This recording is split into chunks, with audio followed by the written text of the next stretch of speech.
Hello dear student, कैसे हैं आप सब। आई होप आप सब अच्छे होंगे। और आज हम डीएलएड सेकेंड ईयर के फर्स्ट यूनिट का क्वेश्चन लेने वाला है, जो है संप्रेत्य निर्माण के बारे में, यानी कि हमारा जो कॉन्सेप्ट होता है वो कैसे बनता है। ठीक है, क्वेश्चन देख लेते हैं। क्वेश्चन पूछा गया है कि संप्रेत्य निर्माण से आपका क्या अभिप्राय, यानी कि संप्रेत्य निर्माण के अर्थ को बताना है या आप उससे क्या समझते हैं। ठीक है, इसकी प्रकृति और महत्व का वर्णन करना है। आगे है इसका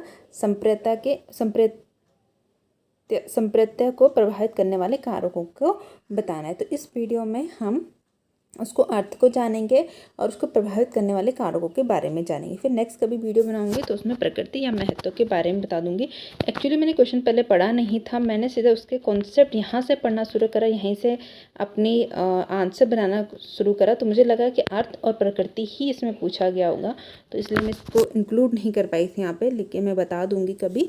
और क्या हो सकती है प्रकृति, वो तो एक जनरल आइडिया मैं यहीं पर दे दूँगी। ठीक है, सबसे पहले हम अर्थ को जान लेते हैं। अगर हम अर्थ की बात करते हैं तो सबसे पहले संप्रेत्य का अर्थ क्या है। संप्रेत्य बोलते हैं ना, संप्रेत्य मतलब कॉन्सेप्ट। जैसे हम बोलते हैं कि अपना कॉन्सेप्ट क्लियर करो, रटने की कोशिश मत करो। तो क्या है वो कॉन्सेप्ट मतलब जो चीज़ हम पढ़ रहे हैं उसके बारे में डिटेल, उसकी हम उसको पढ़ें तो हमारे दिमाग में इमेज बन जाए, तो उसको बोलते हैं कॉन्सेप्ट। मतलब उसके गुण अवगुण सब कुछ हमें उसके बारे में पता होना चाहिए, तो उसको हम बोलते हैं कॉन्सेप्ट। ठीक है, चलो देख लेते हैं कॉन्सेप्ट के बारे में। संप्रेत्य का अर्थ, संप्रेत्य एक श्रेणी है, मतलब एक क्रम से होता है।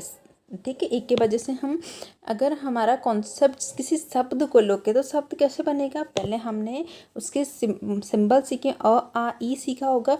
कमल का अगर हमारे दिमाग में कॉन्सेप्ट है, हमारे पास कमल के इमेज है, तो एक सीरीज है, उसकी पत्ती है, उसका डंठल है, हमें दिख रहा, हमें ये पता है कि वो कीचड़ में उगता है। तो वो सब जो हमारे, उसका कलर है, किस तरह से उसकी पेटल्स सेपल्स आपस में अरेंज है ना, तो वो सब क्या है, एक श्रेणी है। तब जाके एक हमारा कॉन्सेप्ट डेवलप होता है।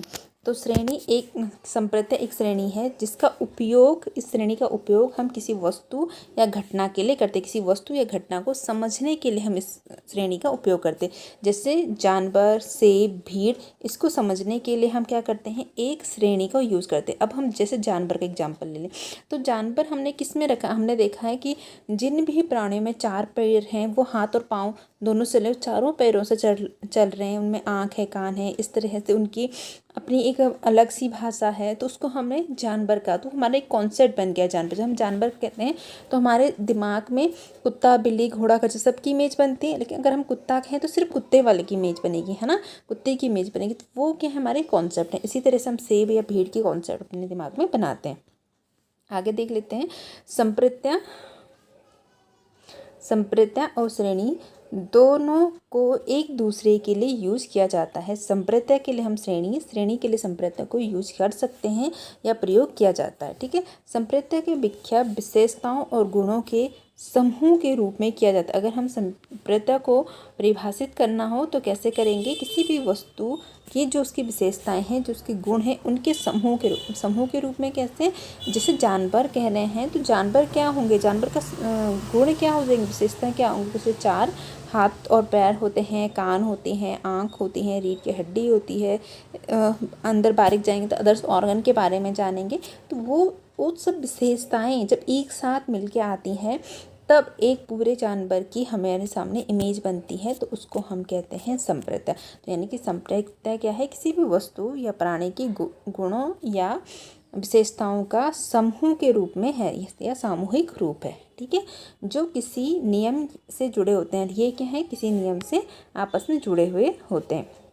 नेक्स्ट, संप्रेत्य के उदाहरण वह वस्तु, घटनाएं होती हैं जिनके गुण और विशेषताएं समान होती हैं। संप्रेत्य के उदाहरण हम लिखेंगे तो वो उन वस्तु या घटनाओं को लिखेंगे जिनके गुण एक जैसे होंगे, जिनकी विशेषताएं एक जैसे होंगी। जैसे हम सेब कर रहे हैं तो मैंने एक सेब कहाँ देखा, हरियाणा में देखा, एक पंजाब में देखा, एक हिमाचल में देखा, एक उत्तराखंड में देखा।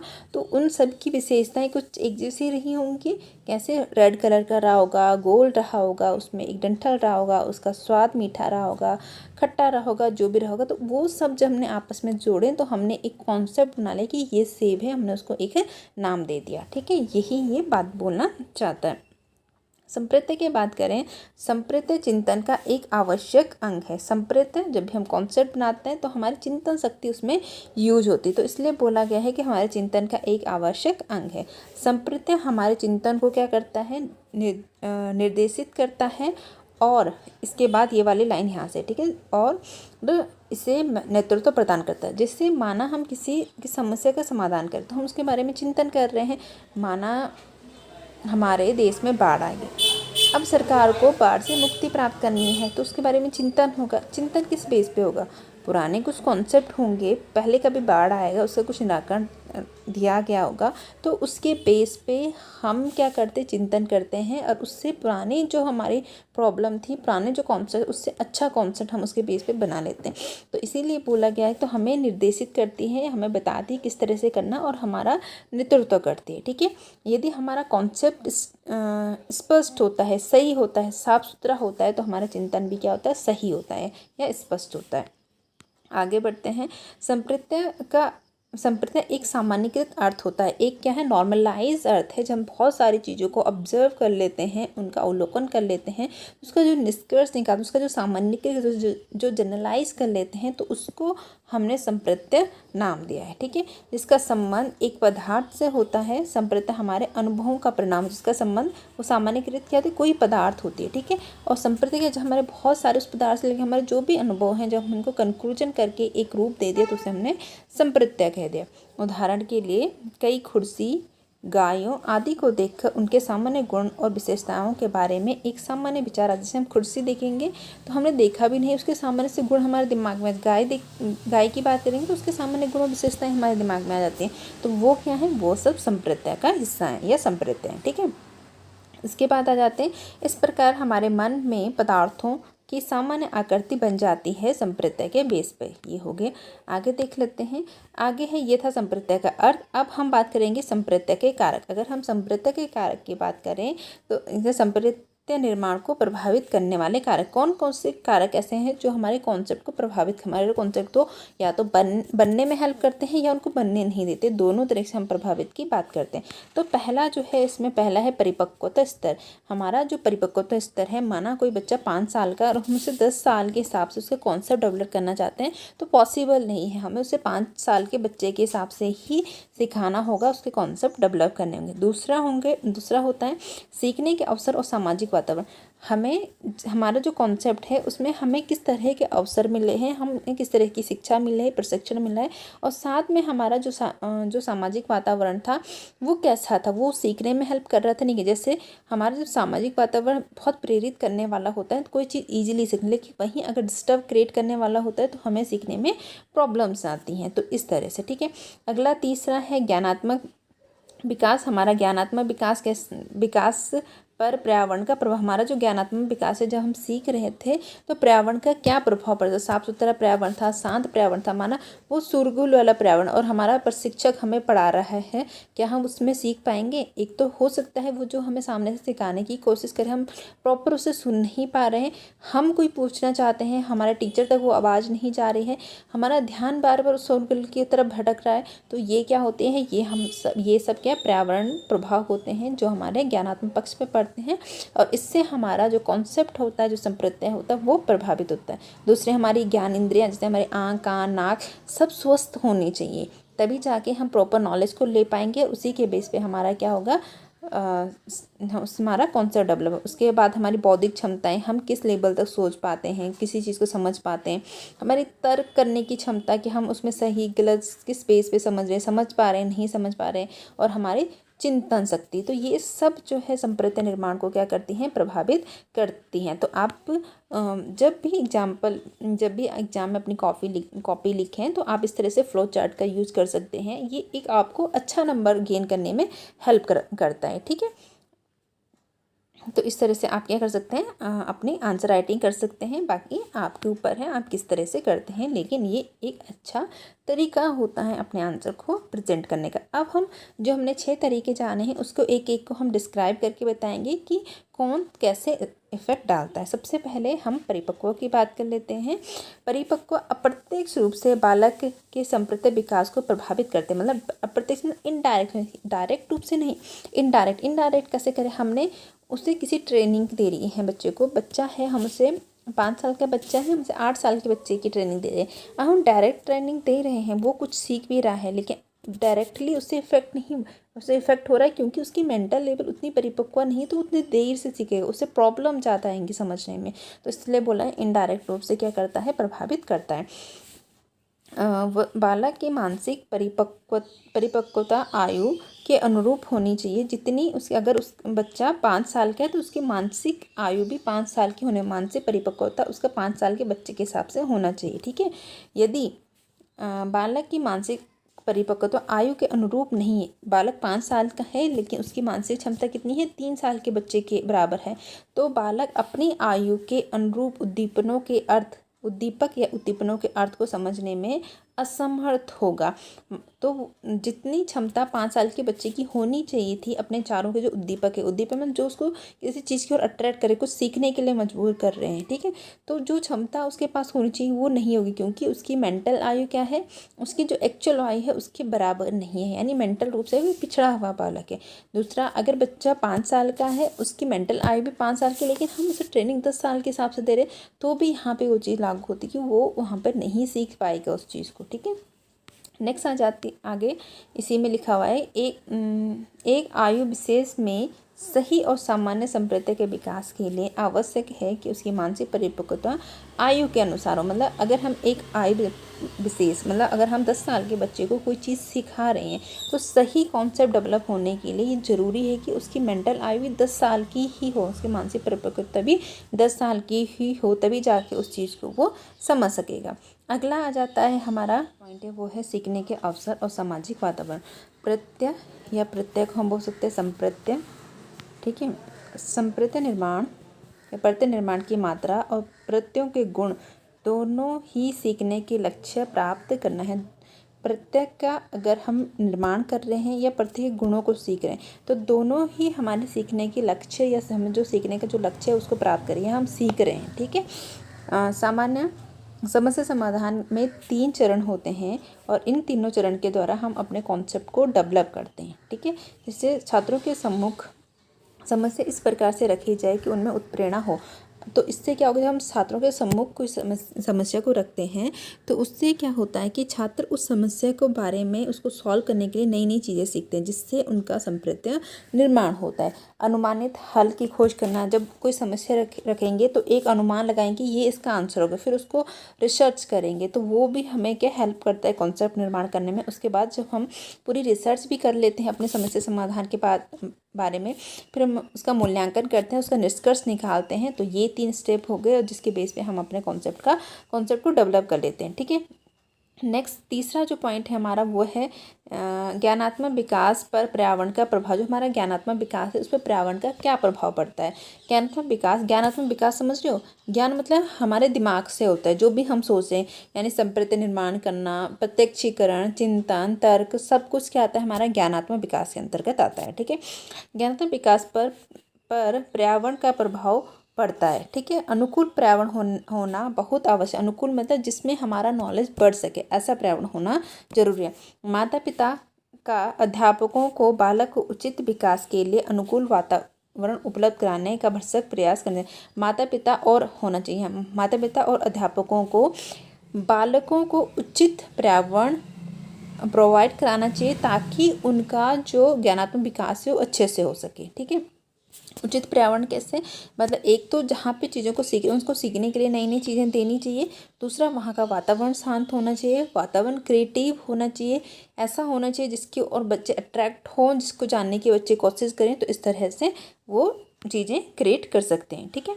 अगला है विद्यालय में बच्चों को ऐसा वातावरण प्रदान करना चाहिए जिससे उनकी ऐसी समस्या को हल करने का अभ्यास हो जो सूझबूझ और साहस की मांग करते हो। मतलब बच्चों के सामने ऐसी समस्या रखनी चाहिए जिसमें सूझबूझ की ज़रूरत होती है, जो हमें साहस की मांग, जहाँ हमें साहस कोई निर्णय लेना किसी साहस का ही काम है ना। ज़्यादातर लोग निर्णय नहीं लेते हैं, इसीलिए पीछे रह जाते हैं।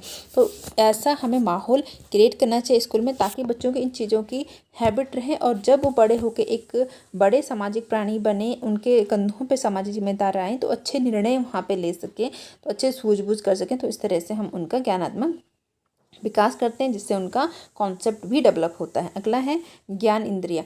हमारी ज्ञान इंद्रिया हमारे ज्ञान के लिए कितनी ज़रूरी है ये बताने की ज़रूरत नहीं है। जो गूंगे बहरे हैं उनसे पूछिए कि उनको कितनी प्रॉब्लम होती है। अधिकांश बच्चे पढ़ ही नहीं पाते क्योंकि इतनी ज़्यादा सुविधाएं उन्हें प्रोवाइड नहीं की जा सकती, हर कोई नहीं कर सकता है। ठीक है, तो चलो देख लेते हैं ज्ञान इंद्रिया। जब ज्ञान इंद्रिया दोषपूर्ण होती हैं, मतलब जैसे हम आँखें हमारी स्वस्थ होंगी तो हम देख पाएंगे, दोषपूर्ण हम नहीं देख पाएंगे, तो उनमें कोई विकार उत्पन्न हो जाता है, यानी वो जो उनका काम है वो प्रॉपर ढंग से नहीं कर पा रहे हैं, तो वो हो गया हमारा दोषपूर्ण। तब बालक को होने वाली संवेदना और प्रत्यक्षीकरण दोषपूर्ण होती है। अगर मान लो हमारी स्किन ढंग से सेंस नहीं कर पाती और हमें कहीं पे गर्म है कहीं ठंडा है, क्या हमें पता चलेगा? हमारी आंख ढंग से नहीं कर पा रही है, आंख के द्वारा जो हमने नॉलेज लेना था, जो हमने देखना था, क्या हम देख पाएंगे? क्या हम उसका प्रत्यक्षीकरण पाएंगे? प्रत्यक्षीकरण होता है जब संवेदना को हम अर्थ प्राप्त कर देते हैं। जैसे हमारी कहीं पे टच हुआ, किसी कोई साउंड आया, सिंपल से साउंड आया है, हमें संवेदना हुई आवाज़ की, जब हम उस आवाज़ को पहचान लें, कुत्ते की भौंकने की आवाज़ है, गाय की आवाज़ है, चिड़ियों की आवाज़ है, तो वो हमारा प्रत्यक्षीकरण हो जाता है, हम उस संवेदना को अर्थ दे दिया है। ठीक है, तो ये दोनों ही जब हमारे संवेदना ग्रहण करने वाले अंग ही खराब हैं तो हमारी संवेदना और प्रत्यक्षण सही कैसे हो सकती है? ठीक है, तो ये दोनों से प्रभावित हो जाते हैं। उदाहरण के लिए यदि बालक को कम सुनाई पड़ता है तो सुनने से संबंधित उसमें जो भी संप्रत्यय विकसित होंगे वो कैसे होंगे? त्रुटिपूर्ण होंगे। मान लो टीचर कक्षा में कुछ पढ़ा रहा है लेकिन उस बच्चे को प्रॉपर ढंग से सुन ही नहीं पा रहा है, तो उसके बीच बीच की चीज़ें मिस हो जाएंगी, उसका वो कॉन्सेप्ट पूरी तरह से डेवलप ही नहीं होगा तो आधा अधूरा होगा और उसमें कुछ क्या होंगी? गलतियाँ होंगी। अगला आ जाता है हमारा पांचवा, बौद्धिक क्षमता। बौद्धिक क्षमता की बात करें तो बौद्धिक क्षमता में बालक की बुद्धि, तर्क, चिंतन, कल्पना और स्मृति आदि योग्यता शामिल होती है। ये सब योग्यता किसकी आती है? बौद्धिक क्षमता के अंतर्गत आती हैं। आदि योग्यता का विकास यदि सामान्य ढंग से होता है तो बालक अपने चारों ओर के वातावरण की चीज़ों के ज्ञान को सामान्य ढंग से अर्जित कर लेता है। यदि बालक की बौद्धिक क्षमता उच्च है, सिंपल लैंग्वेज में बौद्धिक क्षमता उच्च है, प्रॉपर ढंग से उनका विकास हो रखा है, तो उसके चारों ओर जो भी वातावरण है उस वातावरण में जो भी ज्ञान है उसको सामान्य ढंग से उसको आसानी से अर्जित कर सकता है। लेकिन अगर उसकी बौद्धिक क्षमता निम्न है, उसमें तर्क करने की क्षमता नहीं है, कल्पना क्षमता नहीं है, जो भी आता है वो निम्न स्तर की है, तो उसके चारों ओर ज्ञान बिखरा भी होगा, उसके सामने आके खड़ा भी कर देंगे तब भी उसको अर्जित नहीं कर पाएगा। ये इसका बोलने का मतलब है। यदि उनकी ये योग्यताएं सामान्य नहीं है, ठीक है, तो निश्चित ही बालक गलत प्रत्यक्षीकरण करेगा। इस प्रकार बालक की बौद्धिक क्षमताएं संप्रत्यय निर्माण को प्रभावित करती हैं। नेक्स्ट पॉइंट है हमारा तर्क। तर्क की बात करें, तर्क संप्रत्यय निर्माण को प्रभावित करता है। तर्क उच्च स्तर की ज्ञानात्मक क्रिया है जो विचारों को संबंधित और व्यवस्थित रूप देकर निष्कर्ष तक पहुंचाती है। तर्क क्या है? तर्क भी हमारे जो संप्रत्यय निर्माण है उसको प्रभावित करता है। क्यों? तर्क जो है एक उच्च स्तरीय ज्ञानात्मक प्रक्रिया है जिसमें क्या होता है, जो भी हमारे विचार हैं उनको क्या करता है? संबंधित करता है। जो हमारे नए विचार हैं उनके पुराने विचारों से संबंधित करता है, उनको एक व्यवस्थित रूप प्रदान करता है। जब भी हमें दोबारा जरूरत पड़े तो आसानी से हमें याद आ जाए, और उसके बेस पे कुछ निष्कर्ष निकालता है जिससे हमें नए नए कॉन्सेप्ट बनते हैं। तो इसलिए क्या हो, तर्क भी क्या हो जाता है? आवश्यक हो जाता है। तर्क भी प्रभावित करता है।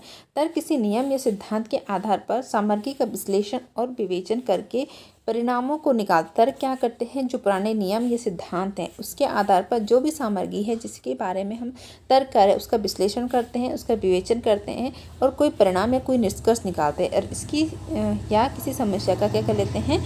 समाधान हम इस रूप में कर लेते हैं, समस्या का समाधान कर लेते हैं। अगला और लास्ट हो जाता है हमारे पास छठवां, चिंतन। चिंतन की बात कर, सातवां है चिंतन की बात करें तो चिंतन हमारे संप्रत्यय निर्माण को प्रभावित करते हैं। चिंतन भी प्रभावित करता है। चिंतन एक ज्ञानात्मक प्रक्रिया है। जैसे तर्क क्या है? सारी ही जितने भी प्रभावित करने वाले का चिंतन हो गया, तर्क हो गया, बौद्धिक क्षमता हो गया, सभी ज्ञानात्मक प्रक्रियाएं, संज्ञानात्मक हो गया।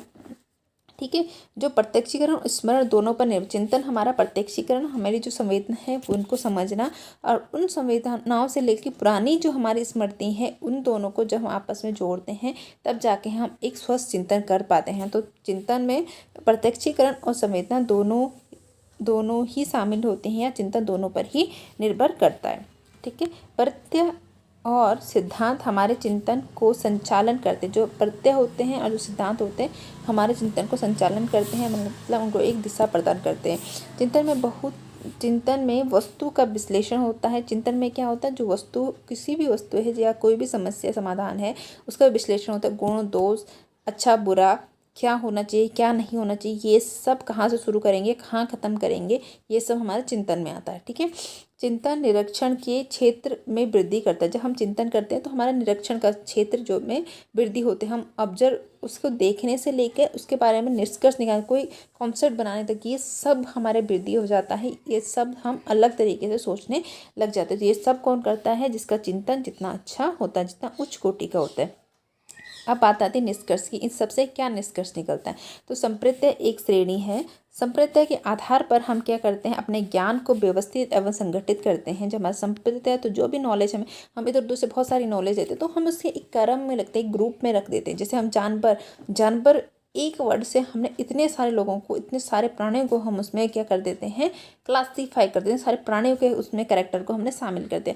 तो हम क्या करते हैं, इसमें व्यवस्थित संगठित करते हैं अपने ज्ञान को, ताकि जब हमें इस ज्ञान की आवश्यकता पड़े हम आसानी से उसको याद कर सकें और उस ज्ञान का क्या कर सकें, प्रयोग कर सकें। दूसरा, प्रभावित से लिखित है, तो यानी कि जो व्यक्तिगत और वातावरण से संबंधित सारे जो भी फैक्टर हैं वो संप्रत्यय निर्माण को प्रभावित करते हैं। तो ये था हमारा संप्रत्यय निर्माण के बारे में, उसके संप्रत्यय निर्माण का अर्थ, उसको प्रभावित करने वाले कारक के बारे में। आई होप आपको लेक्चर पसंद आया होगा। अगर पसंद आ रहे हैं तो चैनल को लाइक करें, शेयर करें, सब्सक्राइब करें और पढ़ते रहें। और फिर हम मिलेंगे मैथ्स की वीडियो के साथ।